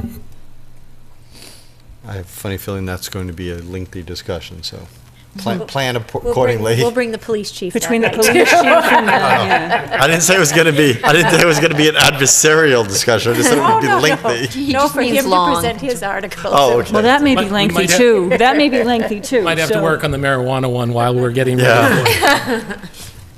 All right. All right, so that's 27 and 28. Okay, so now we get into 20. Now we get into a lot of things that need to be cleaned up in the documentation should 28 and 29 happen. like adding specific subsections in 29, adding when the zoning laws were updated in 30. So these are all housekeeping issues that all would depend upon what we voted on recommending in the two articles previous. 32 has to do with setbacks, a new subsection in setbacks in yards concerning the village district. 33 has to do with development plan review for retail commercial in the village center district. 34 has to do with putting in a zoning map delineating the confines of the village center district. And now we're on to new things. So there's a lot that have to do with those articles. So 35 is to designate Flat Hill Road in its entirety as a scenic road under Mass General Law, Chapter 40, Section 15C, submitted by the Planning Board. And 36 is And Northfield. 36 is for Northfield Road for the same designation. I have not heard anything on these two. So the Just of them. two scenic roads we have in town are Leominster Road and Lancaster Lancaster. Avenue. Right. And they've been talking about this for a long time. It'd probably be good for them to give us some feedback on that. I can Right. do it personally, but Right. it'd be good to get the information. Okay. I'd also like to review when they come in what we are afforded when we do that. They did cover that at one of the planning board meetings, and actually, that came up with one of the members, asked exactly what it means, and the planning director was actually going to get some specifics, Well, so I that'd be think good. that, yeah. Because you would think that it would be protected, but when the scenic bylaw was violated by somebody, a developer cutting down trees on Lancaster Avenue, we were able to fine them for taking down 5 or 6 sizable trees without permission, a whole $30 apiece. So that afforded them great protection of those roads. I'm hoping there's something more to that than that. I don't mean to be overtly cynical, but It relates to use of state funds, the use of federal funds for the reconstruction of the roads. okay. If it has other benefits, I'm not aware of them, and I'm hoping there are. I just thought it I would know that afford what- some protection for them as well. I know when the question was asked, it was specifically, they talked about the trees and maintaining the rural character, and so, so that's what was talked about. And so- the stone walls. And the as stone well. walls, right, so Okay. it would certainly be helpful to get an overview. Then, The- number, Mr. Chairman, we Yes, actually Mr. didn't Anderson. deal with my motion, oh, which was actually seconded, so. okay. Well, would you rescind your second? It was Mrs. Luck who seconded, I believe. No, you. Oh, no, you I seconded. I would rescind my second. And would you rescind the motion? I'm actually going to keep it on board, but since there's no second, you can't do anything with it. I still think it's a good thing just to set the message for our next meeting. Okay. Unless somebody's going to second it for him, I just want to open it up. Okay. 37 is accepting Whitetail Crossing as a public road. We've heard the petitioner here, and The planning board recommended approval with some contingencies, so I'd like to, make sure that, those contingencies Okay. were Met. taken care of. okay. Some of which have to be done once the snow is gone. Yeah, Yeah. so I'd like to make sure that those are done prior Hopefully to the snow will be accepting gone it. by town meeting. Yeah, well, that's one of my concerns, is can they, but even if the snow's gone, is the weather going to be, Well, we're you gonna know, find out. So I'd like to hear more about that. Number 38 is to approve a zoning change from commercial to limited business residential on the land currently designated parcel 8, which of course is the Stone Farm, the old Stone Farm package store property. I don't know if they've taken that. I'd actually like to hear about that. And did they would have to hold a hearing on this as the zoning Yes. change? I would have thought so, and they have Yes, not. they have to have a public hearing, yes, and they are aware of that. Is one scheduled, are you aware of? I can find out Yeah. when it's But I know that scheduled. they know. I presented this idea to them after, because it came out in the gas station submission, that as people went down the history, this is one piece that's kind of was because of the property, because there was no, as Mr. Ebersol had said in the past, at that meeting and I think at this, that there was no commercial zone prior to, 1960s somewhere. So that business was already there, so when they did the zoning, they had to single out that business because it was already there and it was grandfathered in. But it is not consistent with the properties all along that strip, and now that it has been not in that business for more than 2 years, in fact, I think 3 years, that it should be put back to what everybody at the underlying district is, so. And the other property, limited business residential zone, was not available as a zone back in 1960. Right. If that was, then Stone Farm Package would have been able to operate under that. Right. So this makes it more consistent in that area, as opposed to having one property that has special zoning. Yeah, I mean, while I understand the concerns relative to the gas station, I guess I need to look at it again, because I do think it has been operated as a commercial property for many, many years, and yes, it was defunct, and yes, it hasn't been. But, you know, when we talk about economic development and we talk about the need to improve economic development, while I understand that it doesn't offset the tax burden on taxpayers, it certainly does bring in tax revenue without placing the demand on infrastructure that residential development does. So I think before we start shrinking our commercial district, I think we've really got to look at where does it make sense to have a commercial district, and perhaps this property doesn't fit that, but that's one of the problems that I see as a community in order to offset our tax situation. So I'd like to. Okay, but on one side, you said you realize that it doesn't offset the tax situation. Well, it so I'll does- come it- back to that. But more importantly, to extend commercial district to this, it's one property. There is no other abutting property But that has a commercial. You can say that about any of our commercial, quote, districts. They're incredibly small, and they're isolated parcels, and I do believe, and I didn't say it didn't offset the burden. What I said is it doesn't directly reduce taxes for citizens. However, it certainly does offset our tax base, because if you have a commercial enterprise tax base, you typically don't have the same demand on infrastructure that residential development does, especially with school systems. So I think that economic development and commercial development certainly does offset your tax base. You look at the tax revenue that's generated by commercial enterprises such as Walmart, but you see certainly a tax benefit from having that commercial enterprise. So to say that there is no offset of the tax burden, I think, is incorrect. There absolutely is. And, you know, you can look at some of the commercial districts that we have on Chase Road or on over on Leominster Shirley Road. They're very small, isolated parcels. We don't have a big commercial district, which I think is a fundamental problem with the community. I think we've got to look at that as a community, which is one of the catalysts for the VCD. So before we start shrinking our very limited amount of commercial enterprise, I think we've got to understand what that impact is.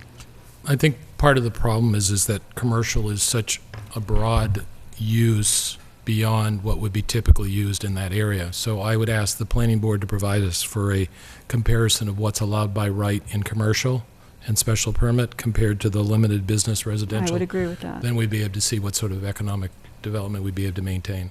It's important to know that the center commercial district, which is the center village, the building next door to us here, will no longer be commercial under the village district. So we're actually downzoning that part when we're upzoning the other parts of the village district. Well, when I spoke to them about it, I suggested retail, and I was told that that would be the exact essence of spot zoning, that you could bring it back to the underlying neighboring properties of the district, of that area, of that neighborhood, which is all limited use residential. So, yes, I would agree. And a lot of these were spot zoned to begin with, either A, because things were grandfathered in, or, as we've done in this, and I think I have a history of voting against every one of them, when they chose a property, CVS being one that comes to mind, that we have somebody, it's not a commercial zone property, but we wanted to zone it that way, or retail, I can't remember which exact zoning it went to. But we wanted to change it just for this project. And that's not a way to do it. I think you're right. I think the fact that we don't have an overall zoning plan and idea, I think the Village Center District is the first one, and I applaud the planning board, because for many years, there wasn't any real attempt at creating visionary zoning about this is the area we want. This one just stands out as a property that caused a big opposition because of what was allowed, because it was commercial. So, but we can have them in. Article 39, this is to extend the sewer to Pleasant View Avenue. Yes, and this is a betterment project. One technical correction, I believe Pleasant View is all one word. I think you're correct. It may also have a pleasant view, but I think it is one word. I would move that we recommend approval of this. I would second. Any further discussion? All those in favor, please say aye. Aye. Aye. Opposed? None. Article 40, Police Special Fund, another revolving fund, it looks like. This one is a revolving fund. It is different from the other revolving funds in that it doesn't need to be authorized annually. It's only up for town meeting action when you're appropriating money into the account. And as part of the negotiated settlement with the police contract, you agreed to put a sum of money in the revolving fund. And so That is not part of this article, is it? At least not as written. Do we have a number? Yes, it's, I have it. It's not in there. It's $10,000. And the purpose of this is that sometimes there's a delay in having the vendors pay for the police Details. detail, and this would allow them to be paid on a more timely basis. Yes. Want to I would move that we approve, recommend approval? recommend approval for Article 41, Second. 40. Any further discussion? All those in favor, please say aye. Aye. Aye. Opposed? None. Article 50, 41. 41. I'm looking at, wow. I spaced out by looking at two different places. Wow. I apologize. 41. Don't do the budget, Tom. Thank you. Reserve Capacity Stabilization Fund. We're getting into fancy names now. Oh, you know what? You did not submit this. This is the Sewer Commission. It says you submitted it, but you didn't. Oh, well, now reserve capacity makes a lot more sense.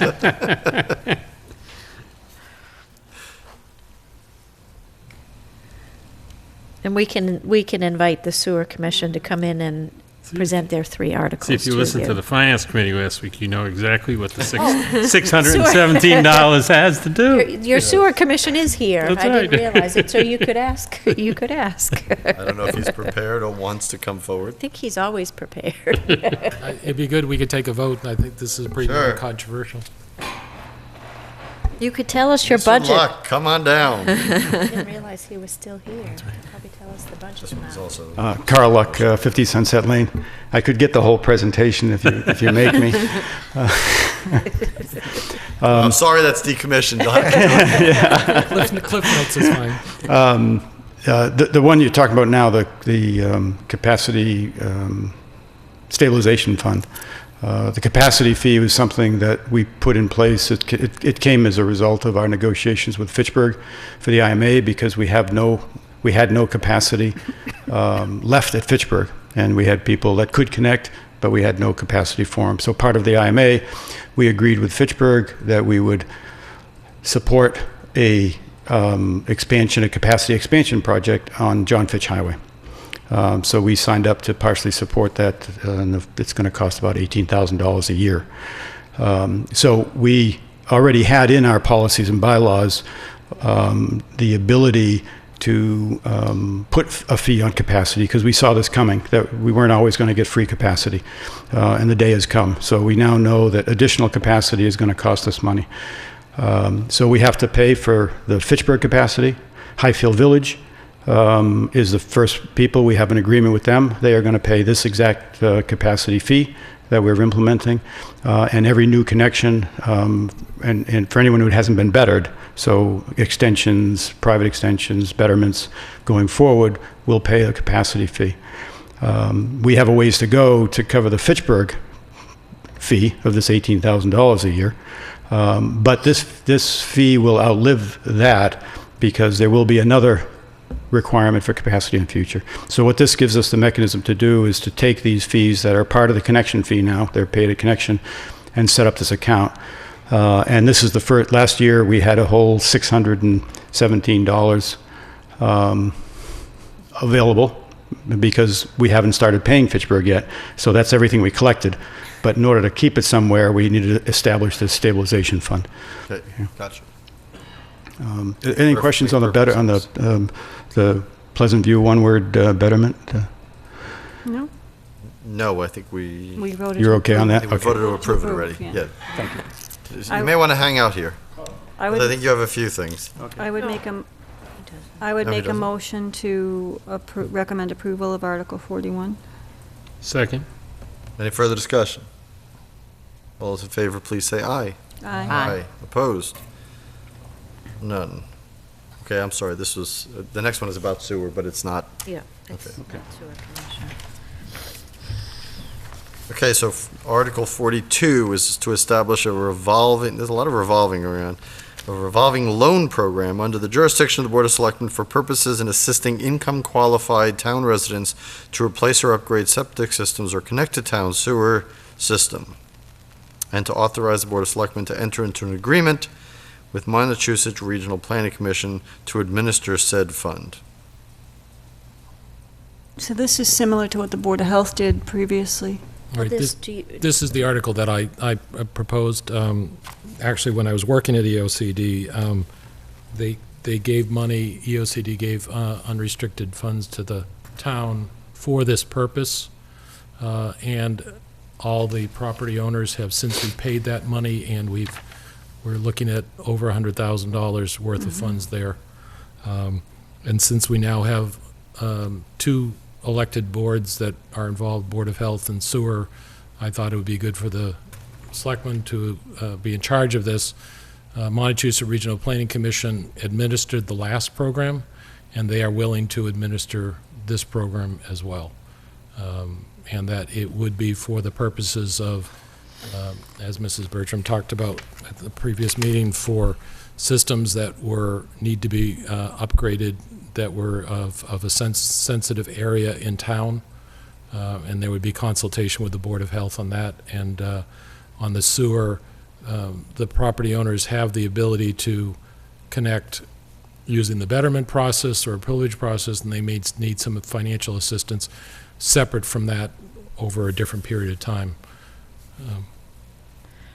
So the Board of Health has raised the issue on whether or not this can actually be done, and has asked that town council look at this, and I've advised that town council looks at everything, so it will be sent over for town council to review and make a decision about whether or not this can be done.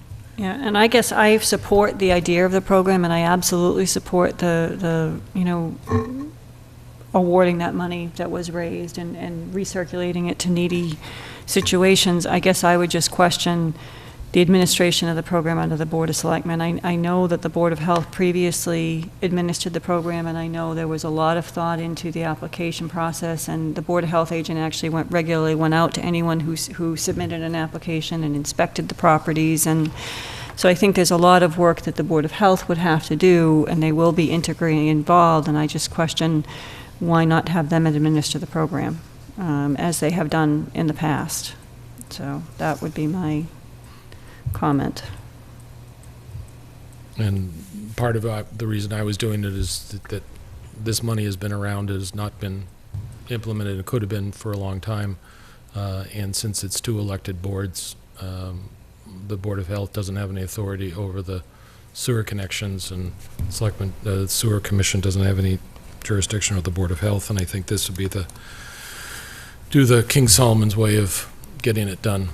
But we as Board of Selectmen don't have any authority over Board of Health or Sewer Commission, and so if we have a situation in which we devise a survey that says, okay, we've got, 3 applications for septic system replacements, we're going to have to rate them, we're going to need the assistance of the Board of Health, which is another elected entity. I do know in the past that the Board of Health, if sewer is available, that is the recommended. If a homeowner were to fail Title V or had a septic system that was bubbling up on the ground and sewer were available, and they were to come forward and say, we think we want to make a connection to the sewer, I think the Board of Health would support that and work with the Sewer Commission to, and I understand your concern about the program. I just think that this is a program that it would be extremely difficult for us as a body to implement without the assistance of the staff of the Board of Health and the staff of the Sewer Commission. And since we don't have any jurisdiction over those elected boards, I have concerns about how we would do that. And I think town meeting, assuming town council says it's legal, I think town meeting can give the authority to us, and then we would direct Montechusett Regional Planning to communicate with both boards. That's how it would be. And both boards have staff, right, that report? No. No, they Town don't report manager. to Kerry. Town manager, the sewer business manager does. But the Board of Health does not. Although there's a little question in some people's mind about that. Who does the Board of Health staff report to? The Board of Health, under Mass General Law. And that's my concern.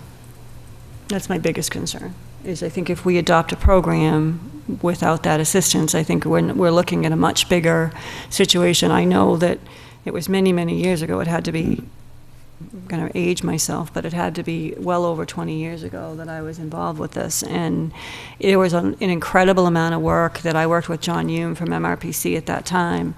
And it consumed a lot of time to come up with applications, go through applications, pull files, look at where the septic systems were. It was a lot of work.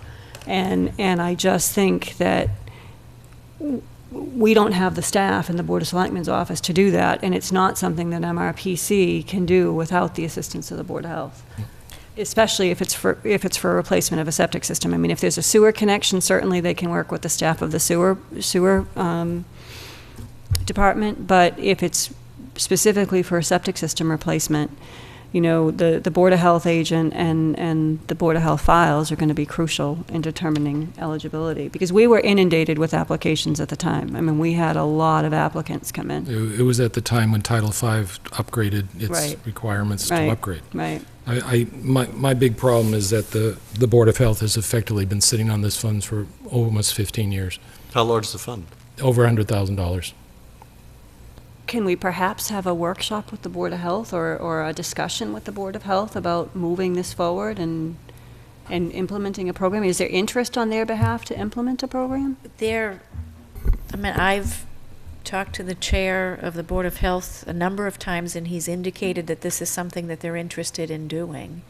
Over a number of years, but there hasn't been any movement. They haven't done anything to do it. Yeah. And at one time, it was talked to be used for replacing the septic system at the Eagle House Senior Center. Yeah. It was talked about be given to the Sewer Commission.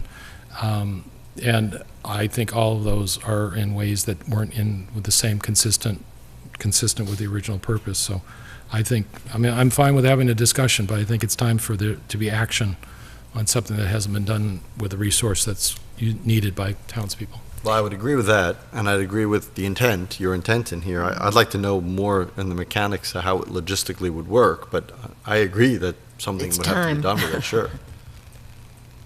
I guess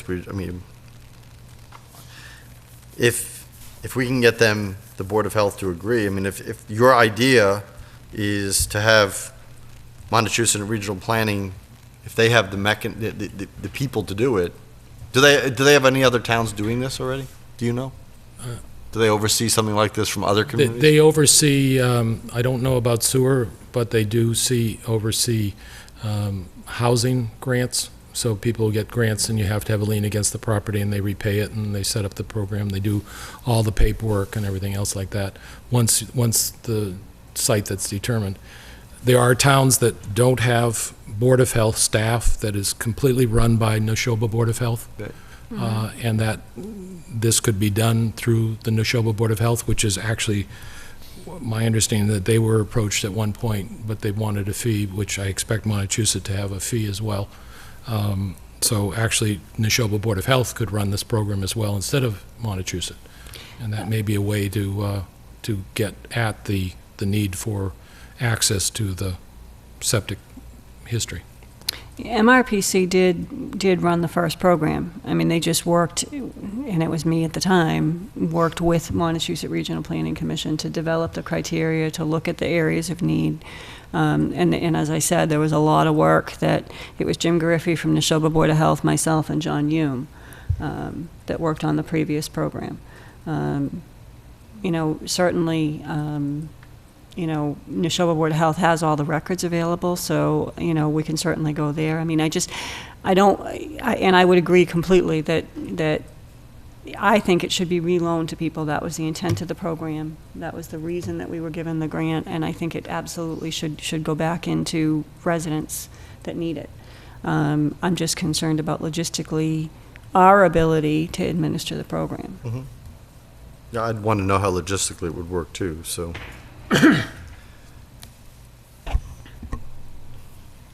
But it is time to do something with the money. Right. I just don't know, can we get those questions answered in time for town meeting, but I guess we'll know. And I don't want, depending on the cost associated with MRPC, I mean, I would like to understand their cost. The way they did it, if we've got $100,000, how much of that are they going to eat up? Last time they did it at 10%, and that's what they were going to do it again this time. But again, that was with a lot of work on the behalf of myself and Jim Gariffi. So if we don't have that and they're doing it solely, I'm just questioning whether or not that would be higher. Do you know how much money you loaned out in your program? I couldn't tell you. It was 20 years ago. I don't know. My memory's not that good. But you spent everything you had?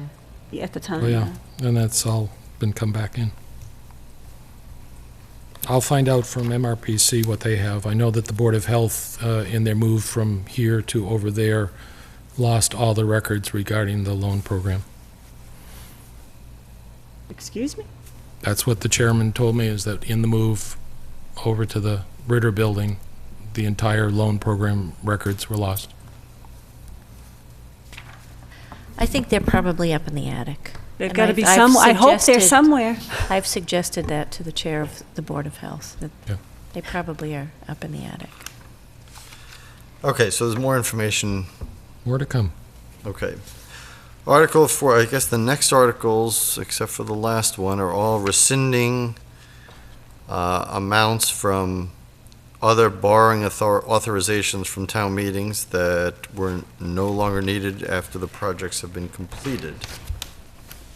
Number 43, well, the first one of these articles is Article 43, rescinding the total of $284,263.59 from Article 2 of November 6th of 2001 for engineering and construction of sewers.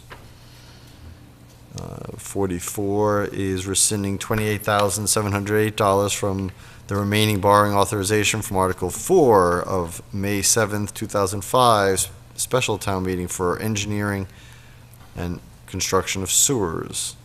Article 45 is rescinding the sum of $125,000, the remaining borrowing authorization from Article 5 of October 1st of 2002, special town meeting for the renovation of the Turkey Hill Middle School heating system. And Article 46 is for rescinding the total of $56,550, the remaining borrowing authorization from Article 4 of May 3rd, 2003, special town meeting for the construction and/or renovation of the heating system at the Thomas Passios Elementary School. I would make a motion to recommend approval on Article 43 through Article 46, as written in this draft. Do I have a second? Second. Any further discussion? Any more clarification we need from those? No. Okay. So, all those in favor, please say aye. Aye. Aye, opposed? None. And those May ones are special town meeting before annual town meeting? And the 2 May? Yes, we had a long-standing practice of having a special Right, town before. meeting before the Right, annual I just wanted to town make sure. I meeting. knew that we used to I do that. don't know why. But Some we of it did. allowed you to spend money in the current year if you did it that way, so, as opposed to doing a prior year vote, and if it was a special, you still had to have a supermajority. So I don't know why they did that. I'm sure there's people who, there's probably reasons none of those people survived, so tell us those reasons. Article 47, and the final article, I must say, is we're going to add below the bolded wording to Article 29, the Agricultural Commission, Section 1, which would include the language inserted to oversee, operate, or run a farmer's market. I would make a motion to recommend approval of Article 47 as drafted. Second? Okey-doke. Any further discussion? All those in favor, please say aye. Aye. Aye. Opposed? Okay. So I will go over the order, and then we will invite some of the members of the police chief and the planning board and the historical commission to come in and discuss some of the articles that we've discussed earlier this evening. Minutes. Right here.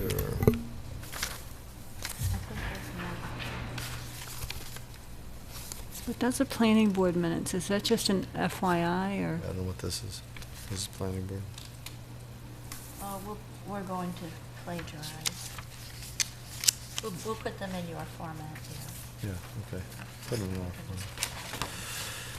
form. Warrants, here we have them right in front of us.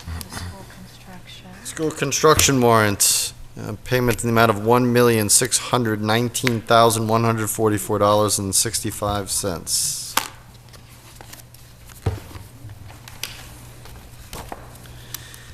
Payroll in the amount of $656,487.84. Payroll deduction in the amount of $147,020.96.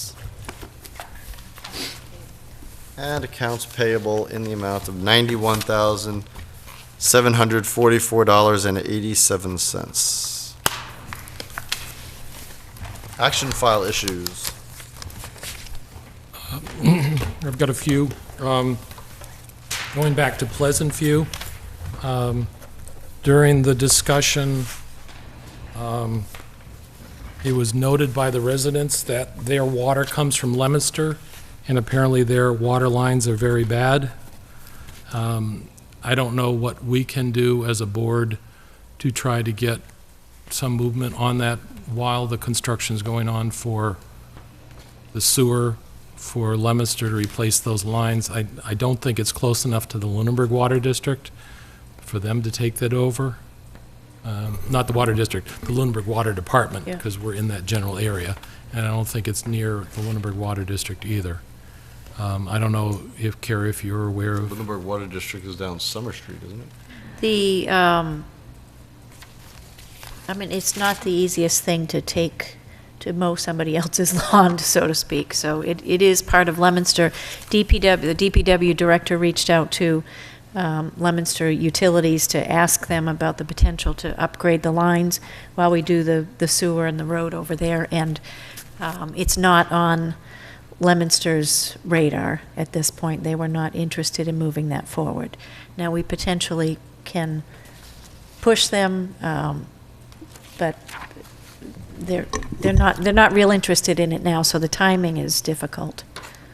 Do we have any information relative to the state of those lines? I mean, if we can do some, I mean, I know some residents have expressed concern, but do we have any information about what kind of problems have been occurring or documentation? And if we don't, if we can get that? And then, you know, I certainly think that we as a board should reach out officially to the city of Leominster and express the concerns of the residents and outline the issues that they're having and really urge them to take care of the problems and the inefficiencies of the line at the same time as the sewer. But I think we need more information about exactly what the problems are. And I don't know if there's any fire safety issues with the flow of the pipes, and we certainly don't want to be repaving the street and then having to have the street dug up again for Exactly. the lines, because that road's not a through way, so therefore it wouldn't be on a long-term capital plan for a So long I- time. Yeah, so understanding if there are breaks or if there are pressure issues or if there are fire control issues, I think we need more information. But once we have that, I think this should be another on our agenda, in the near future, because I think that we should then draft official correspondence. Next thing was the chair sent out the goals, and on it, it stated that we were going to update the town manager's evaluation form. And looking at, we're at March, and I think we usually do the evaluation in June. I didn't know if, Well, we usually do In it, April. actually, right, we usually do it before the town election, because that's when members change, and we don't want a new member evaluating somebody that they could potentially have been working with for a whole week. So, yes, and that has been, I don't think we're going to be able to pull off a new form in 4 weeks.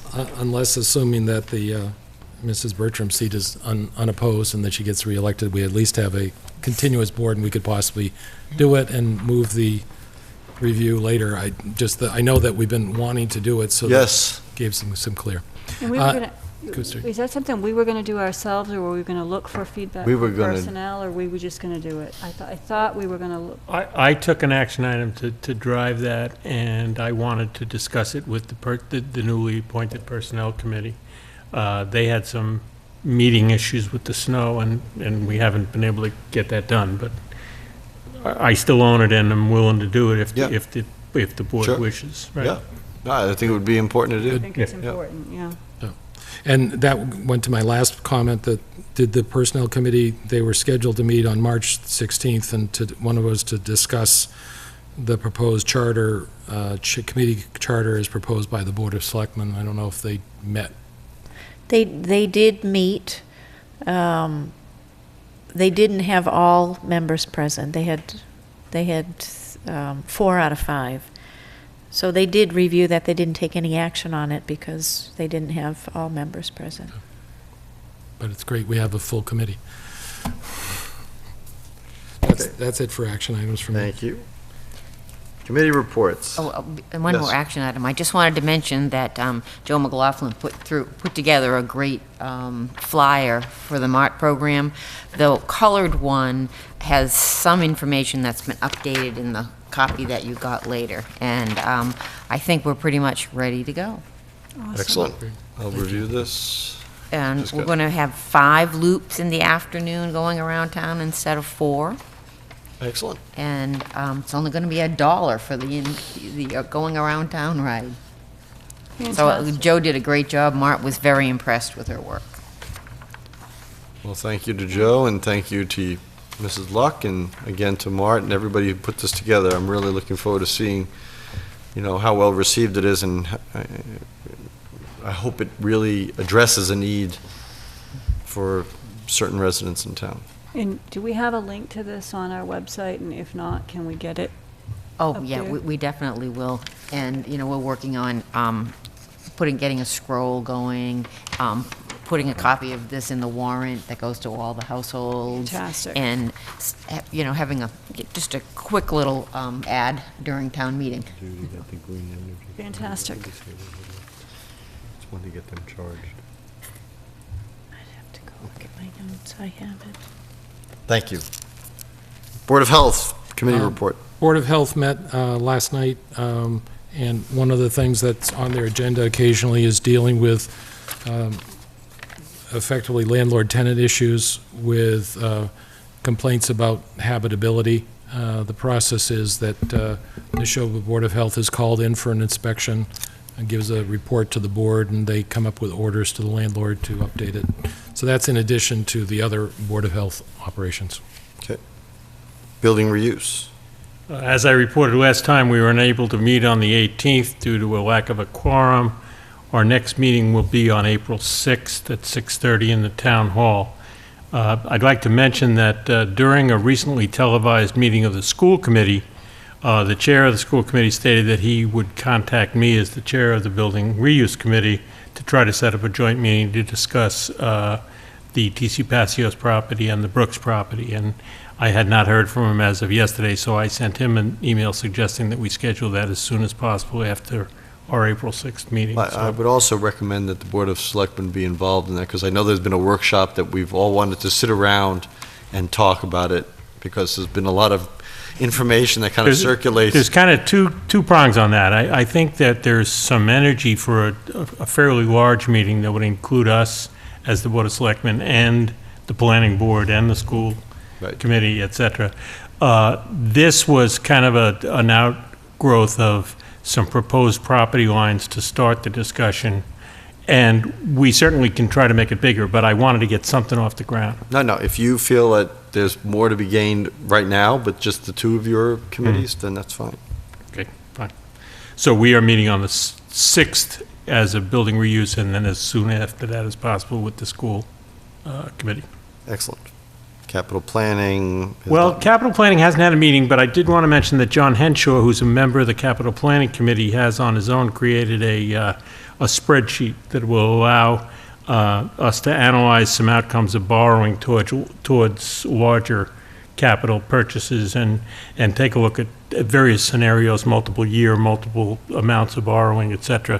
And I've taken a quick look at it. It looks excellent, and I know that he's trying to get that in front of the town manager and the chairman of the FinCom, if not for use this year, for use in ongoing capital planning discussions. It's a good piece. It's a good piece of work. Excellent. Thank you, Mr. Henshaw. Thank you. And then finally, the Finance Committee, who are meeting they met last Thursday and reviewed the Sewer Commission and the PAC budgets. They're meeting this Thursday to review the other moneyed items on the upcoming budget and to have the official public hearing for the FY16 budget. That will be this Thursday, 2 days from now, at Town Hall, 7 o'clock. 26th. And I believe it's on, it is on PAC TV as well. Excellent. Library Board of Trustees. No further report. MPO. I don't have a report, but I do just want to announce that at the April 8th meeting of the MPO, they are asking for large projects to come in and give an overview. One of those projects will be Summer Street. And I know that the engineer, Trish Domigan, and Jack Rodequins, and I believe the town manager will be attending that. It will be brief presentations. They're trying to keep presentations to 10 minutes per project, so it will just be a brief overview. But Brad Harris from MRPC did send an email to Trish Domigan and to copy the town manager as well as Jack Rodequins that it's going to be important that we have support of the community for the projects at that meeting. So if you are able to attend, it would be appreciated. When is the day? April 8th at 1 p.m. Which is a It's Wednesday? a Wednesday. Okay. And just, I'm also a Girl Scout leader, so I have to leave there at 2:45, done or not. Sorry, at 2:30. So that is April 8th. It's going to be an important meeting. Okay. Planning Board. I attended the workshop briefly on Thursday night, and they were, with the Historical Commission, they were doing a great job of fine-tuning, and you now have the proposed bylaw. I was not able to attend the meeting on Monday night. Okay. PAC. No further report. School Committee. Meeting tomorrow night. School Building Committee meets in a couple of weeks, first week in April. And Sewer Commission. No further report since last week. Okay. Town Manager reports or department updates. None. Okay. As we've gone through the agenda, any final public comment from the board this evening? Any final public comment from the public? Next week, there is no selectmen meeting, but we are having the Volunteer Appreciation Social from 6 to 8 p.m. at the Senior Center to basically show our appreciation for all volunteer appointed bodies and appointed members and ad hoc committees and anybody who has volunteered for the town in any regard. We all want to show our appreciation for the work you've done and the efforts you have displayed throughout the year. It's been a long time coming. I hope this becomes an annual event. Certainly well deserved. So everybody is welcome.